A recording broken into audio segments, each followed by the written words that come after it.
Mercedes-Benz will release a new generation of the S-Class sedan by the end of the decade. At the same time, the flagship four-door will receive two modifications with traditional internal combustion engines and electric motors. Thus, the current Mercedes-Benz EQS, which occupies the same market position, will obviously be retired. The head of the company, Ola Kallenius, told the publication that both versions of the new S-Class will be similar in both body design and interior architecture. However, Autocar assumes that technically, the sedans will be fundamentally different. The fact is that the battery S-Class will be developed on the latest MB.EA platform, the version of the architecture that is intended for full-size electric cars. The gasoline sedan will be based on an improved modification of the current MRA platform.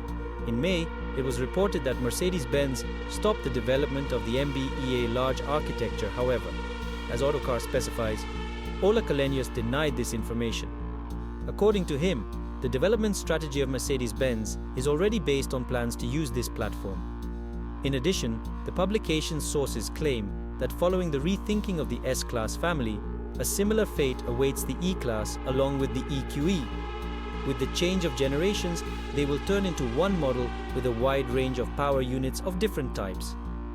The new generation of the flagship should appear closer to 2030. Until then, the current models will undergo an update. The EQS restyling is scheduled for the second half of next year, and the fuel S-Class will be modernized in 2026. Changes in appearance, more advanced media technologies, and an optimized engine range are expected. In particular, the EQS will be transferred to an 800-volt architecture and equipped with new engines in combination with a specially developed two-stage gearbox. At the end of August, the company announced a reduction in the production volumes of the S-Class at the plant in Sindelfingen.